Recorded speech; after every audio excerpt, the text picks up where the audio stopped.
Hello guys and welcome back to Deep holic knowledge. So यार काफ़ी समय के बाद वीडियो आ रही है, लेकिन कोशिश करिए कि पूरी की पूरी वीडियो एकदम बेहतरीन बनाई जाए आप लोगों के लिए, ताकि आपको एक बारे में सब कुछ आसानी से समझ आ जाए।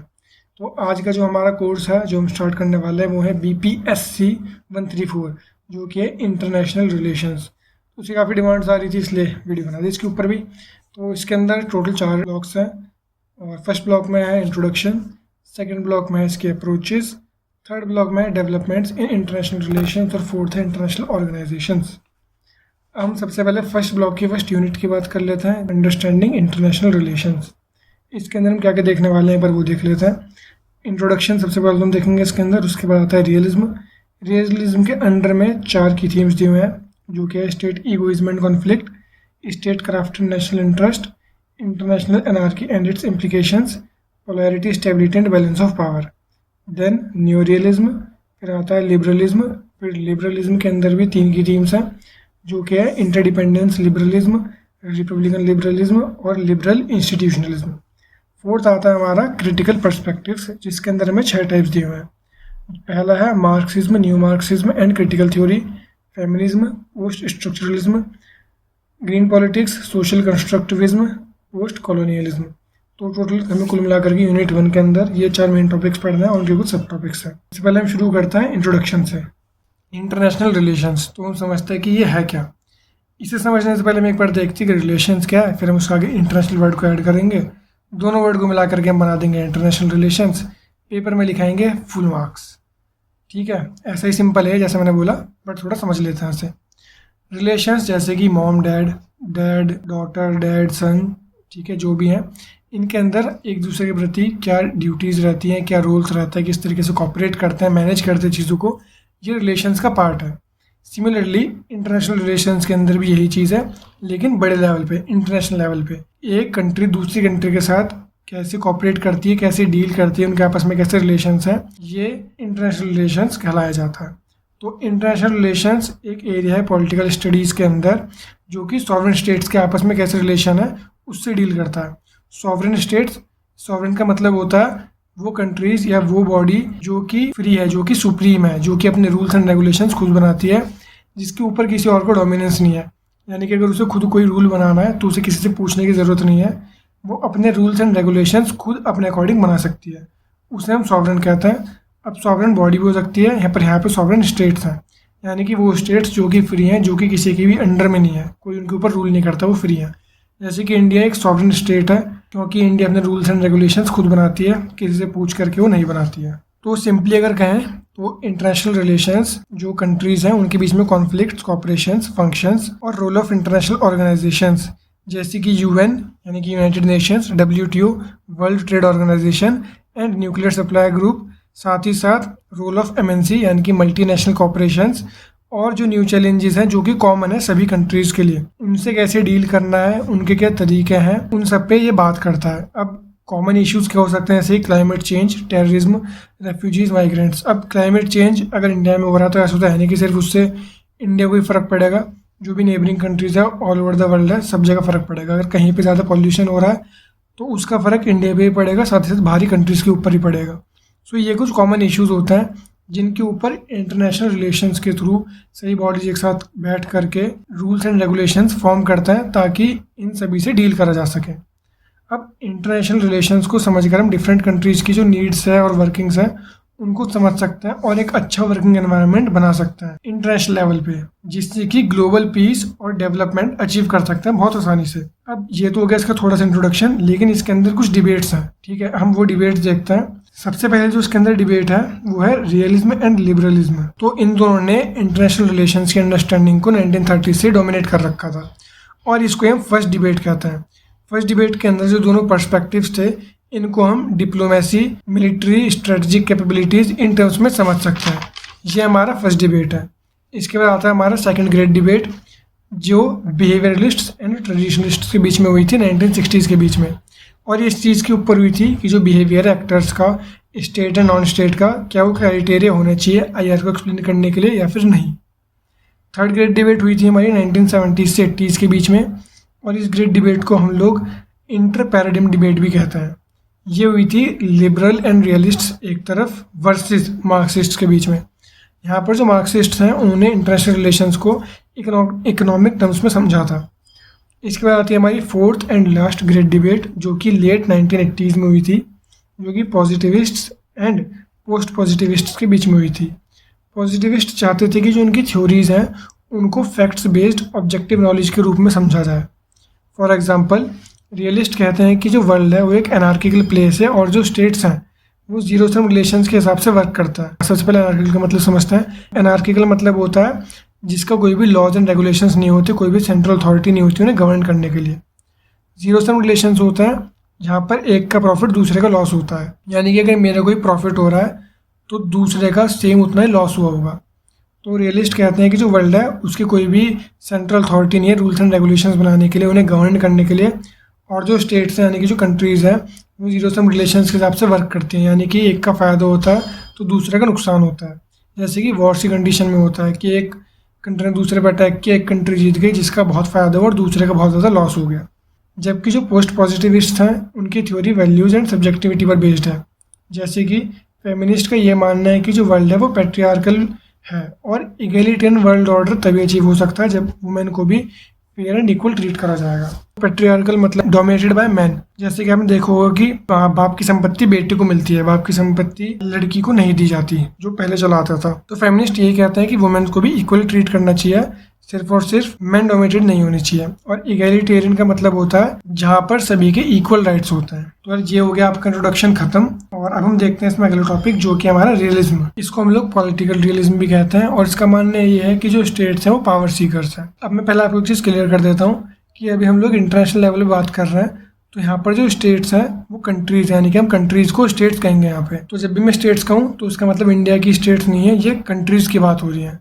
रियलिज्म का मानना यह है कि जो स्टेट्स हैं वो पावर सीकर्स हैं, यानी कि वो हमेशा ये चाहते हैं कि वो अपनी पावर दूसरे के ऊपर यूज़ कर सकें ताकि स्टेट्स ज़्यादा पावरफुल दिखें। रियलिज्म ये कहता है कि जो वर्ल्ड है वो एनार्किकल प्लेस है जहाँ पर कोई भी सेंट्रल अथॉरिटी नहीं है स्टेट्स के बिहेवियर को रेगुलेट करने के लिए। साथ ही एक सिक्योरिटी डिलेमा को हम लोग स्पाइरल मॉडल भी कहते हैं। यहाँ पर एक सिक्योरिटी डिलेमा हमेशा एग्जिस्ट करता है जहाँ पर एक स्टेट दूसरे स्टेट के ऊपर कभी भी अटैक कर सकती है। इसी के चलते जो स्टेट्स हैं वो हमेशा अपनी मिलिट्री और स्ट्रेटेजिक पावर को एनहेंस करते रहते हैं। साथ ही साथ वो सेल्फ इंटरेस्टेड होते हैं कि इन पावर्स को एनहेंस करें और अपनी कंट्री को बचाएं। रियलिस्ट का मानना यह है कि जो स्टेट्स हैं वो ह्यूमंस की तरह बिहेव करती हैं। और इसी पे कमेंट करते हुए थॉमस हॉब्स, जो कि 17th सेंचुरी के पॉलिटिकल थिंकर हैं, उन्होंने ये कहा कि जो आदमी की ज़िंदगी है वो सॉलिटरी, पुअर, नेस्टी, ब्रूटिश और शॉर्ट होती है। सिमिलरली आदमी की तरह ही जो स्टेट है वो ईगोइस्टिक है।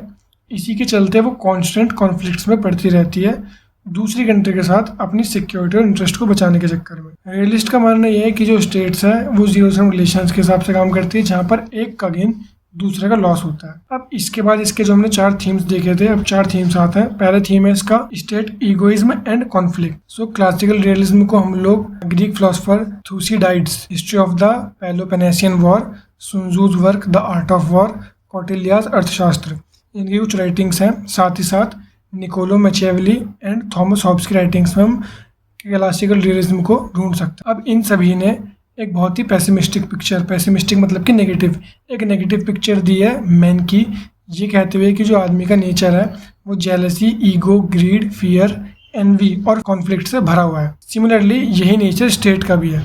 अब इंटरनेशनल ऑर्डर जो है वो एनार्किकल है और कोई भी सेंट्रल अथॉरिटी नहीं है उन्हें रेगुलेट करने के लिए। इसलिए जो स्टेट्स हैं वो अपनी मिलिट्री पावर को हमेशा बढ़ाती रहती हैं ताकि वो अपनी टेरिटरी को प्रोटेक्टेड रख सकें। अब मैचियावेली ने ये कहा कि आदमी है वो कनिंग है और इसीलिए रूलर्स को मैनिपुलेटिव एंड क्राफ्टी होना पड़ेगा ताकि वो लोग लॉ एंड ऑर्डर को मेंटेन रख सकें।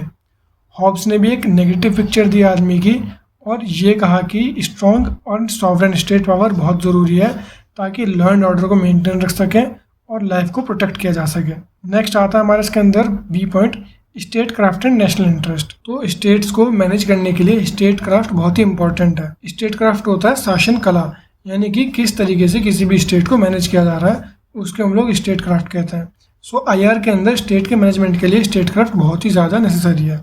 इसी के साथ हैंस मॉर्गेनथाउ अपनी Politics Among Nations the Struggle for Power and Peace, इस बुक के अंदर उन्होंने 6 प्रिंसिपल दिए हैं पॉलिटिकल रियलिज्म के, जो कि एक्सप्लेन करता है कि कोई भी स्टेट किस तरीके से काम करती है। पहला प्रिंसिपल है जो पॉलिटिक्स है वो ऑब्जेक्टिव लॉज के द्वारा गवर्न करी जाती है, जिसकी रूट्स ह्यूमन नेचर में है।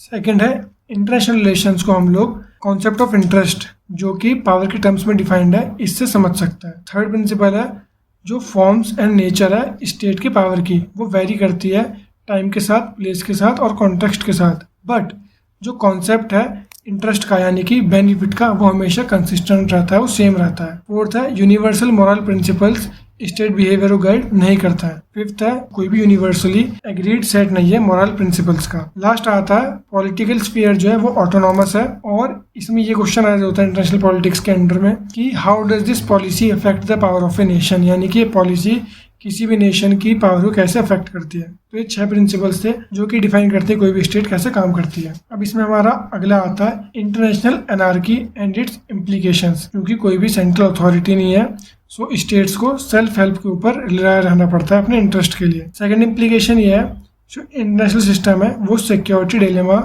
जहाँ पर सिक्योरिटी जो होती है स्टेट्स की वो गारंटेड नहीं होती, इसके हिसाब से कैरेक्टराइज किया जाता है। थर्ड ये जो अलग अलग स्टेट्स हैं उन्हें पावर को एनहेंस करने में लगी रहती हैं ताकि वो दूसरी कंट्रीज के साथ कॉम्पीट कर सके। अदरवाइज अगर कोई कंट्री अपनी पावर को एनहेंस नहीं करेगी तो कोई दूसरी कंट्री उसको आकर के आराम से दबा देगी और उसको लॉस हो जाएगा। तो इसलिए वो हमेशा अपनी पावर्स को एनहेंस करने में लगा रहता है ताकि वो दूसरी कंट्री के साथ कॉम्पीट कर सके। अगला आता है इसके अंदर हमारा polarity, stability and balance of power. ये पूरा का पूरा एक ही पॉइंट है, polarity, stability and balance of power. So realist ये कहता है कि जो स्टेबिलिटी है इंटरनेशनल सिस्टम में वो सिर्फ और सिर्फ बैलेंस ऑफ पावर की मदद से अटेन करी जा सकती है। अब अगला आता है हमारा नियो रियलिज्म। केनेथ वॉल्ट्ज ने थ्योरी ऑफ इंटरनेशनल पॉलिटिक्स जो कि 1979 के अंदर पब्लिश हुई थी, उसके अंदर थ्योरी ऑफ न्यू रियलिज्म दी थी। न्यू रियलिज्म को हम लोग स्ट्रक्चरल रियलिज्म भी बोलते हैं। वॉल्ट्ज ने इसके अंदर इंटरनेशनल सिस्टम के स्ट्रक्चर पर फोकस किया था और ये भी कहा था कि स्टेट के बिहेवियर को समझने से पहले हमको इंटरनेशनल सिस्टम का बिहेवियर समझना पड़ेगा। और उन्होंने ये एक्सप्लेन किया था कि सिक्योरिटी डिलेमा जो है, सिक्योरिटी डिलेमा एग्जिस्ट करता है इसलिए नहीं क्योंकि स्टेट का बिहेवियर सिमिलर है ह्यूमन नेचर से, बट इसलिए क्योंकि जो इंटरनेशनल सिस्टम है वो एनार्किकल है और कोई भी सेंट्रल अथॉरिटी नहीं है उसको गवर्न करने के लिए। साथ ही साथ जो एनार्किकल इंटरनेशनल सिस्टम है वो फियर और इनसिक्योरिटी क्रिएट कर देता है स्टेट्स के अंदर, जो कि उन्हें कंपेल करती हैं, उन्हें मजबूर करती हैं अपनी सिक्योरिटी और पावर को मैक्सिमाइज करने के लिए और जीरो सम वे में एक्ट करने के लिए। जीरो सम वे वही यानी कि एक का गेन दूसरे का लॉस। इसके बाद उन्होंने कहा था कि जो स्ट्रक्चर है इंटरनेशनल सिस्टम का वो डिटरमाइन करता है कि स्टेट के क्या एक्शंस होंगे। न्यू रियलिज्म और स्ट्रक्चरल रियलिज्म इनके जो भी कंक्लूजन्स है वो काफ़ी हद तक सेम है क्लासिकल रियलिज्म के, क्योंकि जो भी इनके कंक्लूजन्स हैं वो इस सिस्टमिक कॉजेज को देख करके दिए जाता है, ना कि इंडिविजुअल या फिर स्टेट लेवल कॉजेज को देख करके। इसका मतलब सिंपल सा ये हुआ कि ये लोग कम फोकस करते हैं ह्यूमन नेचर पे और ज़्यादा फोकस करते हैं एनार्किक स्ट्रक्चर पे। साथ ही उन्होंने ये एड ऑन किया कि जो स्टेट्स हैं वो विक्टिम्स है सिक्योरिटी डिलेमा की, जिसमें एक स्टेट जब अपने सर्वाइवल के लिए एफर्ट्स करती है तो वो एफर्ट्स दूसरी स्टेट के लिए एक थ्रेट बन जाता है, उनकी सिक्योरिटी के लिए एक थ्रेट बन जाता है। सिमिलरली रियलिज्म के कॉन्सेप्ट को अगर हम कंटिन्यू करें तो जो एक रैशनल कोर्स ऑफ एक्शन बचता है स्टेट के लिए एनार्किक इंटरनेशनल सिस्टम में, वो ये बनता है कि वो एनफ मिलिट्री पावर और पॉलिटिकल पावर को होल्ड करे, अपने पास रखे, ताकि वो अपने आप को एग्रेशन से बचाए रख सके। और ऐसा करने के लिए वो हो सकता है न्यू वेपन्स के अंदर इन्वेस्ट करे, अलायंसेस को सीख करे, यानी कि अलायंसेस बनाए, अलायंसेस यानी कि दूसरी कंट्री से दोस्ती, जो कि उनके लिए या फिर उनके एग्रेशन के टाइम पे उनकी हेल्प करे या फिर उनके उसमें ना आए। कभी कभी ऐसे होते हैं कुछ कंट्रीज डील करती हैं कि आप हमारी हेल्प करना, और कभी कभी कुछ कंट्रीज ये भी डील करती हैं कि अगर ऐसा होता है तो आप हमारे बीच में मत आना, भले कुछ भी हो। तो अलायंसेस बनाने का मतलब ये हो गया। साथ ही साथ जो स्टेप्स हैं सेल्फ डिफेंस के लिए एक कंट्री के, वो हो सकता हो दूसरी कंट्री के लिए एक थ्रेट हो। अब इसी के अंदर 1980 में थॉमस शेलिंग ने स्ट्रेटेजिक रियलिज्म की डायमेंशन को ऐड किया। उन्होंने फोकस किया फॉरेन पॉलिसी डिसीजन मेकिंग पे। उन्होंने कहा कि लीडर्स को स्ट्रेटेजिकली सोचना चाहिए जब वो बेसिक डिप्लोमेटिक या फिर मिलिट्री इश्यूज से डील करता है। स्ट्रेटेजिक मेथड्स के अंदर आता है डिप्लोमेसी, फॉरेन पॉलिसी और आर्म्ड फोर्सेस का यूज़।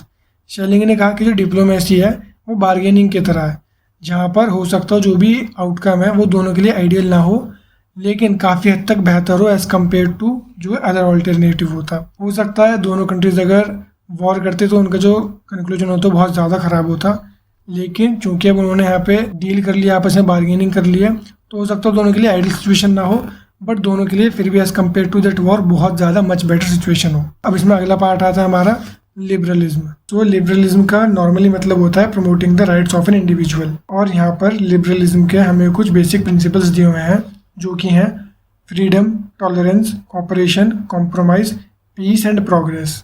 ये कॉन्फ्लिक्ट एंड वॉर्स को रूल आउट करता है, और लिबरल ट्रेडिशन बहुत स्ट्रांगली बिलीव करता है रैशनैलिटी ऑफ इंडिविजुअल, यानी कि इंडिविजुअल की रैशनैलिटी में काफ़ी ज़्यादा स्ट्रांग बिलीफ है इनका। साथ ही साथ ये कहते हैं कि कॉपरेशन और कॉम्प्रोमाइज से जो कॉन्फ्लिक्ट हैं सोसाइटी के, उन्हें रिजॉल्व किया जा सकता है।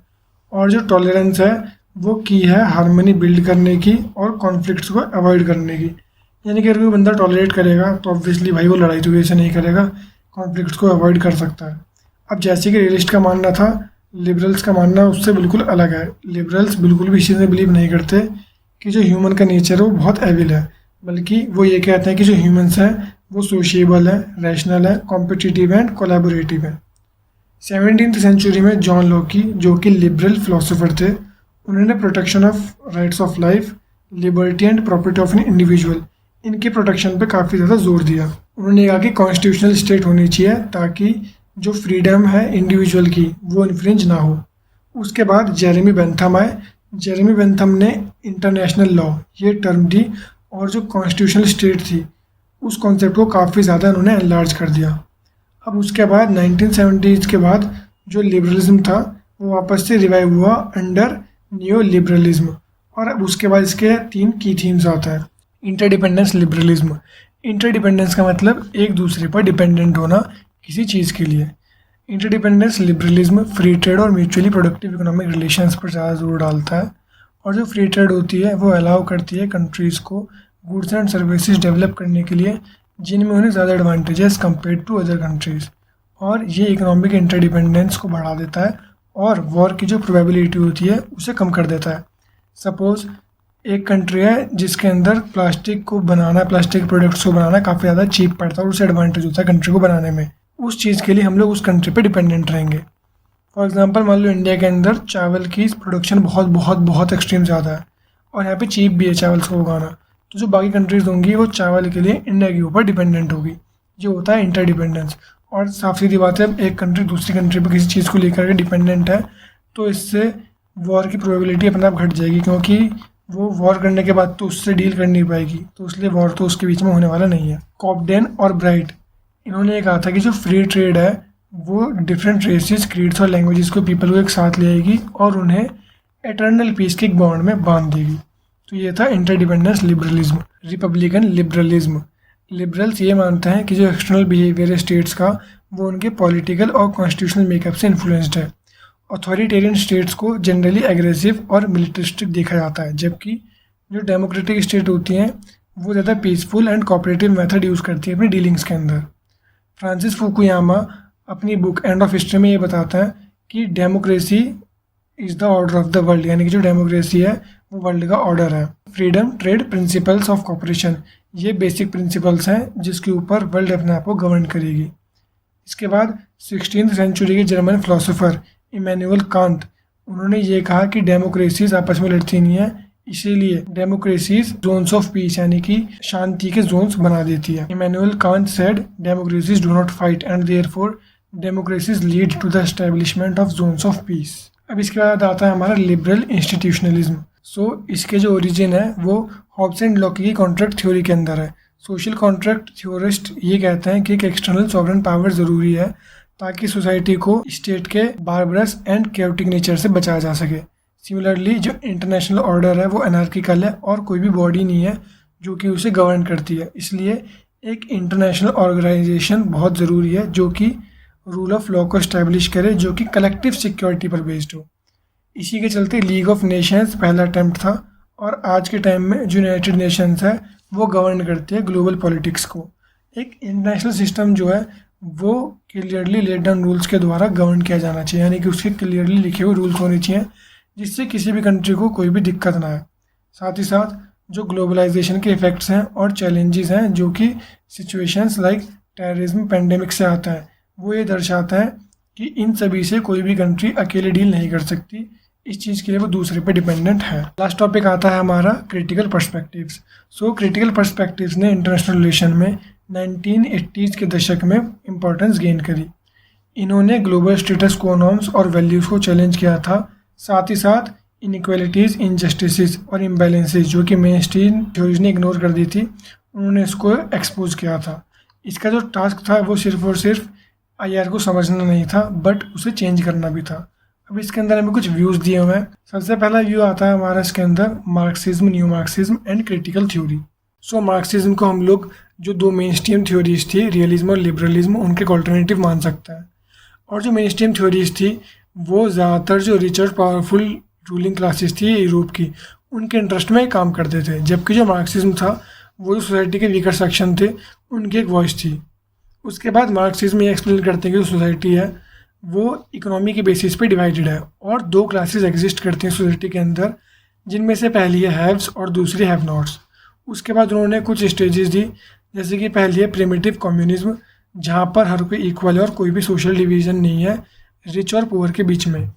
उसके बाद उन्होंने बताया फ्यूडलिज्म, यानी कि जहाँ पर सोसाइटी डिवाइडेड है दो मेजर क्लासेस में, जिनमें से पहली हमारी लैंडलॉर्ड्स और दूसरी है सर्फ्स, SERF सर्फ्स। इसके बाद 1970s में मार्क्सिज्म वापस से रिवाइज हुआ और बन गया new Marxism. New Marxism global poverty और इनइक्वालिटी को एक्सप्लेन करता है, और न्यू मार्क्सिज्म को हम लोग स्ट्रक्चरल अप्रोच और न्यू रेडिकल अप्रोच भी कहते हैं, जिसके अंदर वर्ल्ड सिस्टम थ्योरी और डिपेंडेंसी थ्योरी इंक्लूडेड है। इसके अकॉर्डिंग जो वर्ल्ड है वो 3 स्फीयर में डिवाइडेड है, जिनमें से पहला है कोर, सेकंड है हमारा पेरीफेरी और थर्ड है सेमी पेरीफेरी। कोर सबसे टॉप पे, पेरीफेरी सबसे बॉटम पे और सेमी पेरीफेरी बीच में है। सो कोर कंट्रीज जो हैं वो नॉर्थ में लोकेटेड है और ये वेस्टर्न कैपिटलिस्ट सिस्टम है इनके अंदर। साथ ही साथ इनके पास बहुत अच्छा कैपिटल है, हाई टेक्नोलॉजिकल पावर्स हैं इनके पास, हाई स्किल्ड वर्कर्स हैं, हाई वेजेस उन्हें पे करते हैं, इनके पास बहुत अच्छी इन्वेस्टमेंट है। उसके बाद जो पेरीफेरल कंट्रीज हैं जो बॉटम पे आती हैं वो एकदम कोर कंट्रीज के अपोजिट है, यानी कि ये पुअर कंट्रीज है। इनके जो मेन सोर्स है वो एग्रीकल्चर है, लो कैपिटल है, टेक्नोलॉजी इनके पास बहुत कम है, अनस्किल्ड वर्कफोर्स और लो वेज उन्हें देता है। इनकी जो इकोनॉमी है वो बहुत ज़्यादा डगमगाई हुई है और बहुत हद तक अनएम्प्लॉयमेंट है। उसके बाद आती हैं सेमी पेरीफेरल कंट्रीज़, जहाँ पर कुछ हद तक मैन्युफैक्चरिंग होती है। इनके पास जो कैपिटल होता है वो होता है, बट इतना ज़्यादा भी नहीं होता जितना कोर कंट्रीज़ के पास होता है, और इतना कम भी नहीं होता जितना पेरीफेरी के पास होता है, यानी कि बीच में सर्वाइव करती हैं। इनके पास टेक्नोलॉजिकल पावर है वो भी मीडियम होती है, कैपिटल है वो मीडियम होता है, जो लेबर है वो मीडियम होती है, यानी कि ये कोर और पेरीफेरी के बीच की हैं। उसके बाद जो कोर और सेमी पेरीफेरी, ये जो दोनों कंट्रीज़ हैं, ये पेरीफेरी कंट्रीज़ को, यानी कि जो टॉप पे और जो मीडियम पे है, ये दोनों मिलकर जो बॉटम पे है उनको एक्सप्लॉइट करता है उनके चीप एग्रीकल्चर प्रोडक्ट्स के लिए और चीप लेबर के लिए।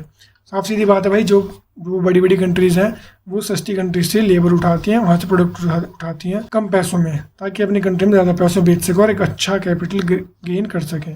नेक्स्ट आता है हमारा फेमिनिज्म। सो फेमिनिज्म 1960s में यूरोप से अराइज हुआ, जहाँ पर वुमेन ने social, economic and political role जो कि उन्हें दिए गए थे उनको उन्होंने चैलेंज किया और ये कहा कि ये रोल जो है नेचुरल नहीं है, बल्कि ये सोसाइटी ने उन्हें दिया है, जहाँ पर जो वुमेन है वो सिर्फ और सिर्फ हाउस होल्ड वर्क करती हैं और जो मैन है वो इकोनॉमिक एंड पॉलिटिकल स्फीयर को संभालता है। जो सेंट्रल थीम था फेमिनिज्म का वो ये था कि public and private divide, patriarchy, sex and gender, equality and difference. Feminist ये एक्सप्लेन करता है कि जो पब्लिक एंड प्राइवेट डिवाइड है ये अननेचुरली आर्टिफिशियल है, जहाँ पर जो पब्लिक स्फीयर है वो सिर्फ और सिर्फ मेन फोकस करते हैं उनके ऊपर, जहाँ पर वुमेन का कोई भी रोल नहीं है, जैसे कि पॉलिटिक्स, पॉलिटिकल पार्टीज़, गवर्नमेंट, ये सारे के सारे पब्लिक स्फीयर के अंदर पड़ता है जो कि मेन द्वारा डोमिनेटेड है। जबकि फेमिनिस्ट एंड वुमेन चाहते हैं कि यहाँ पर उनका भी रोल हो, इसलिए फेमिनिस्ट ये इंसिस्ट करते हैं कि जो प्राइवेट लाइफ है जैसे कि फैमिली रिलेशनशिप्स, ये भी पॉलिटिकल स्फीयर का ही पार्ट होना चाहिए। उसके बाद जो फेमिनिस्ट हैं उन्होंने पैट्रियार्कल नेचर पे अटैक किया सोसाइटी के, जो कि मेल हेड को पावर देता है कि वो वुमेन के लिए डिसाइड करे, जहाँ पर वुमेन की अपनी खुद की आवाज़ नहीं होती। उसके बाद जो फेमिनिस्ट थे उन्होंने इलेबोरेट किया सेक्स एंड जेंडर की क्लासिफिकेशन को, यानी कि उन्होंने सेक्स और जेंडर को क्लासीफाई किया, उन्होंने इसके बीच में डिफरेंस निकाला। तो उन्होंने ये कहा कि जो सेक्स है वो बायोलॉजिकल डिफरेंस है between a male and female, और जो जेंडर है वो एक सोशल कंस्ट्रक्ट है जो कि सोसाइटी द्वारा बनाया गया, जिसमें कि जो आदमी का रोल है वो सोसाइटी ने कंस्ट्रक्ट किया कि आदमी ये रोल करेगा और जो वुमेन है वो ये रोल करेगी। अब मैं आपको थोड़ा और समझा जाता हूँ। तो जो सेक्स वो बायोलॉजिकल डिफरेंस है, इट मीन्स कि मेल या फीमेल जो भी होगा वो बायोलॉजिकली डिसाइड करा जाएगा जो क्रोमोसोम्स के बेसिस पे होता है, यानी कि XX और XY। साथ ही साथ अगर हम जेंडर को समझें तो जेंडर एक सोशल कंस्ट्रक्ट है। जैसे कि आपने देखा होगा जब कोई भी छोटा बच्चा होता है, अगर उसके कोई बर्थडे में जा रहा है, अगर वो बेबी बॉय है आई मीन, तो उसके लिए कोई लेके जाएगा तो हो सकता हो पावर रेंजर से खिलौना ले जाए, रिमोट कंट्रोल कार ले जाए या फिर ऐसा कुछ। बट अगर वहीं पे वो कोई लड़की हुई, बेबी गर्ल हुई, तो उसके लोग पिंक कलर के ड्रेस या फिर डॉल ये सब लेके जाएंगे। सबसे पहले थोड़ी उनके दिमाग में ये आएगा। बट जो जेंडर है ये एक सोसाइटी ने कंस्ट्रक्ट किया है, सोसाइटी ने बनाया है। और जो सेक्स है वो एक बायोलॉजिकल डिफरेंस है। उसके बाद जो डोमिनेंट थ्योरीज थी उन्होंने वुमेन को डोमेस्टिक और इंटरनेशनल पॉलिटिक्स से बिल्कुल निकाल दिया था। फेमिनिस्ट ने फिर IR को एक्यूज़ करा कि जो IR है वो जेंडर ब्लाइंड है और उसके अंदर वुमेन्स की वॉइस और ओपिनियंस को बिल्कुल भी कहीं भी नहीं रखा गया है। उसके बाद वुमेन्स ने अपने राइट्स के लिए लड़ा। और एक कॉमन क्वेश्चन है जो फेमिनिस्ट अक्सर पूछते हैं वो ये है कि where are women in IR, यानी कि वुमेन्स इंटरनेशनल रिलेशन के अंदर कहाँ पे हैं। उसके बाद आता है हमारा अगला post structuralism and post modernism. ये दोनों टर्म्स को हम लोग इंटरचेंजेबली यूज़ करते हैं। इसके अकॉर्डिंग हर सोसाइटी का अपना खुद का ट्रुथ होता है और यूनिवर्सल ट्रुथ कुछ भी नहीं होता है। पोस्ट मॉडर्निस्ट जो थे उन्होंने ये हाईलाइट किया कॉम्प्लेक्स पावर नॉलेज सिस्टम को और ये कहा कि जो ट्रुथ है वो सोसाइटी के किसी भी एक सेक्शन के फेवर में बनाया जाता है। उन्होंने इस चीज़ पर जोर डाला कि हर सोसाइटी को अपना खुद का ट्रुथ और वैल्यूज़ बनाने चाहिए। जर्मन फिलोसोफर फ्रेडरिच नीच, थोड़ी बहुत प्रोनाउंसिएशन अलग हो सकती है, ठीक है, इन्होंने निहिलिज्म के बारे में बात करी और ये कहा कि जो ट्रुथ है वो फिक्शन है। उसके बाद जीन फ्रांसिस लियोटार्ड, इन्होंने पोस्ट मॉडर्निटी को डिफाइन किया और ये कहा कि it is an incredibility towards meta narratives. उसके बाद आए हमारे माइकल फोकॉल्ट, ये फ्रेंच फिलोसोफर थे। उन्होंने ये कहा कि नॉलेज एक पावर है, यानी knowledge is power, knowledge power है। और उन्होंने ये कहा कि जो ट्रुथ है वो सोशल कंस्ट्रक्ट है और जो पावरफुल सेक्शन है सोसाइटी के वो अपना खुद का ट्रुथ बनाते हैं। पोस्ट मॉडर्निस्ट थे, उन्होंने आर्ग्यू किया और ये कहा कि जो पॉलिटिकल इवेंट है भले कुछ भी हो, उन सभी का अपना अलग अलग इंटरप्रिटेशंस होगा, अलग अलग लोगों के हिसाब से, अलग अलग सोसाइटी के हिसाब से। जैसे कि जो 9/11 इवेंट था उसको act of terrorism, criminal act और एक्ट ऑफ रिवेंज कुछ भी करके अलग तरीके से इंटरप्रेट किया जा सकता है। अब आता है हमारा ग्रीन पॉलिटिक्स। तो एनवायरनमेंट जो है वो एक बहुत ही इंपॉर्टेंट फैक्टर बन गया था इंटरनेशनल पॉलिसी मेकिंग डिबेट का 1970s के दौरान, जब अनकंट्रोलेबल पॉपुलेशन और अनसस्टेनेबल ग्रोथ का जो डेंजर था और जो उसके इम्पैक्ट था एनवायरनमेंट पे वो फोर्स में आया।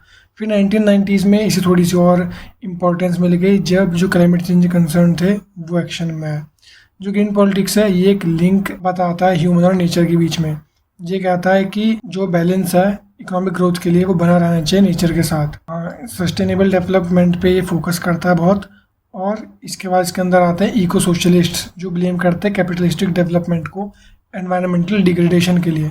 उसके बाद अनदर मूवमेंट आती है इको एनार्किस्ट की, जो आर्ग्यू करते हैं that domination on the people, यानी कि जब लोगों के ऊपर जो डोमिनेशन होगी वो डोमिनेशन होगी नेचर के ऊपर। उसके बाद इसके अंदर आती है इको फेमिनिस्ट, ये कहते हैं कि डोमिनेशन ओवर फीमेल्स, यानी कि अगर फीमेल के ऊपर डोमिनेशन होगा तो मतलब कि वो नेचर के ऊपर डोमिनेशन है। उसके बाद इसके अंदर आता है सोशल कंस्ट्रक्टिविज्म। तो एनार्की जो है वो एक ऑब्जेक्टिव रियलिटी नहीं है बल्कि एक सब्जेक्टिव रियलिटी है। साथ ही साथ ये एक सोशल कंस्ट्रक्ट है जहाँ पर पीपल ने आइडियाज़, बिलीफ्स और ट्रेडिशंस को खुद से शेप दिया। एनार्की को कुछ स्टेट्स थ्रेटनिंग डिसऑर्डर के रूप में देखती हैं क्योंकि यहाँ पर कोई भी सेंट्रल अथॉरिटी नहीं होती इन्हें गवर्न करने के लिए, जबकि कुछ स्टेट्स इन्हें फ्रीडम एंड अपॉर्चुनिटी के रूप में देखती है। इसलिए जो सोशल कंस्ट्रक्टिविस्ट थ्योरिस्ट थे उन्होंने हाईलाइट किया कि ये कोई भी ऑब्जेक्टिव सोशल और पॉलिटिकल रियलिटी नहीं होती है। उसके बाद पीपल, चाहे वो इंडिविजुअल हो या फिर ग्रुप हो, वो खुद ही वर्ल्ड बनाते हैं और खुद ही उसके अकॉर्डिंगली वो एक्ट करते हैं। पीपल के जो आइडियाज़ और बिलीफ्स हैं वो बहुत ही इम्पोर्टेंट रोल प्ले करते हैं।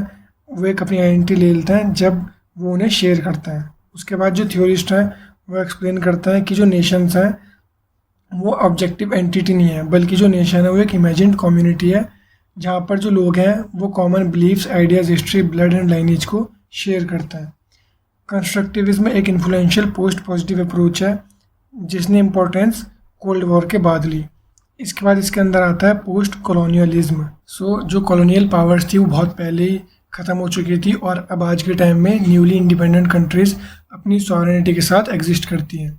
बट जो लोग हैं लेस डेवलप्ड या फिर डेवलपिंग कंट्रीज़ में, वो आज भी कॉलोनियल माइंडसेट के साथ जी रहे हैं। उसके बाद एडवर्ड सैड, उन्होंने आइडिया ऑफ ओरिएंटलिज्म दिया, जहाँ पर उन्होंने एक्सप्लेन किया कि जो वेस्टर्न कल्चर है और पॉलिटिकल हेगेमोनी है ओरिएंट के ऊपर, उसे सिर्फ तभी मेंटेन किया जा सकता है जब ऐसे लिटरेचर प्रोड्यूस करे जाए जिनके अंदर नॉन वेस्टर्न पीपल को, उनके कल्चर को डिमीन किया जाए। जैसे कि एक टिपिकल ओरिएंटलिस्ट का व्यू यह है कि जो इंडिया है वो एक कंट्री है स्नेक चार्मर्स की, मजिशियंस की, साधुस की, और जिस कंट्री ने आज तक साइंस या फिर टेक्नोलॉजी की फील्ड में कभी भी कुछ भी अचीव नहीं किया है, जो कि याद रखा जाए। ये स्टेटमेंट ये हाईलाइट करती है कि इंडिया एक प्रोग्रेसिव, मॉडर्न और डेवलप्ड कंट्री नहीं है, बट एक बिलीवर है अंधविश्वास की।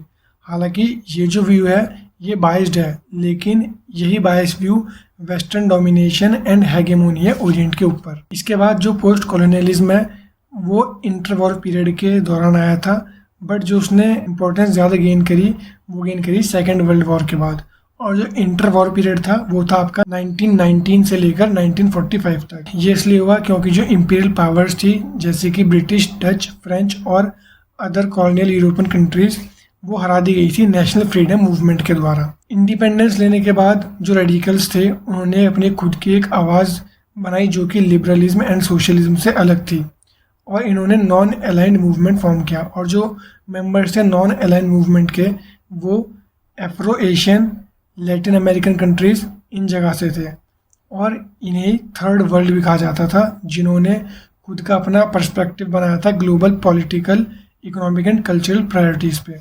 फॉर एग्जांपल गांधी प्रोपोगेटेड, जो गांधी ने जो थ्योरी दी थी अपनी नॉन वायलेंस की और सेल्फ सेक्रीफाइस की, जिसकी रूट्स हिंदुइज्म में है। तो यार ये था आपका पूरा का पूरा topic, unit 1 understanding international relations. अगर अब आपको उसके नोट्स चाहिए तो आप नीचे डिस्क्रिप्शन में दिए गए लिंक पर क्लिक करके डाउनलोड भी कर सकते हैं PDF फॉर्म में, या फिर आप ऑनलाइन भी उन्हें पढ़ सकते हैं। अगर आपको कोई भी डाउट हो तो कमेंट कर देना, वरना मेरे को किसी भी सोशल मीडिया पर मेरे मैसेज कर देना। बाकी मैं आपकी हेल्प कर दूँगा अगर आपको कुछ भी और भी हेल्प चाहिए हो।